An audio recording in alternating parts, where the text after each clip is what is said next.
নমস্কার, আমি একটা নতুন রেসিপি নিয়ে এসেছি, চাপিলা মাছের ভাপা। এটা আমি কিভাবে তৈরি করব এখন আপনাদের দেখাচ্ছি। হাফ চামচ নুন নিয়ে নিয়েছি,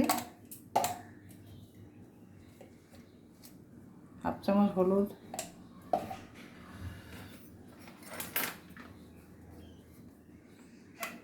হাফ চামচ লঙ্কার গুঁড়ো,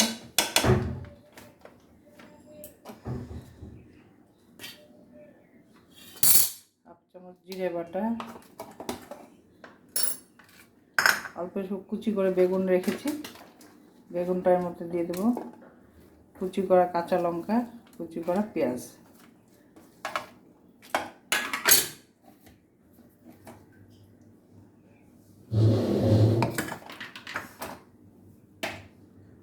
কাঁচা তেল, কাঁচা তেল দিয়ে আমি এটা মেখে নেব।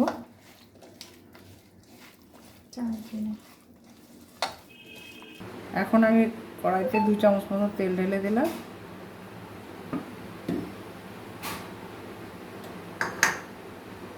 একটু কালো জিরা ফোড়ন দিয়ে দিলাম, একটা ছোট পেঁয়াজ কুচি করে কেটে রেখেছিলাম, একটা মেখে দিয়েছি আর একটা কেটে সম্বারে দিয়ে দিলাম। পেঁয়াজটা আমার ভাজা হয়ে গেছে, এখন আমি এগুলো ছেড়ে দেবো।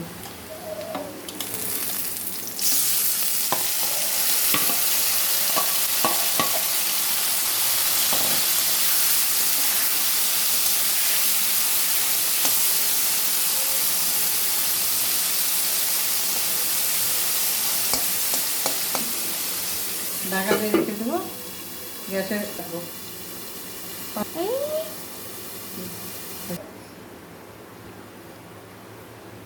ঢাকাটা খুলে দিলাম, ঢাকাটা খুলে দিয়ে একটু উল্টা পাল্টা করে মাছ দিয়ে সামান্য একটু জল ঢেলে দিলাম।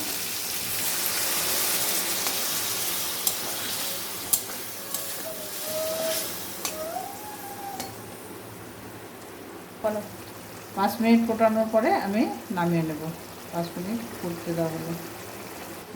আমার রান্নাটা হয়ে গেছে, এখন আমি একটু ধনে পাতা ছড়িয়ে দেবো।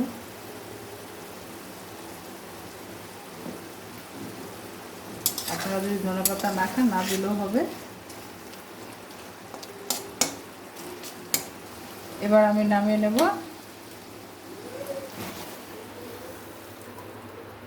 আমার রান্নাটা হয়ে গেছে, চাপিলা মাছের ভাপা। আপনার রান্নাটা যদি ভালো লাগে বানিয়ে খেয়ে দেখবেন, তারপর লাইক, শেয়ার, সাবস্ক্রাইব করবেন।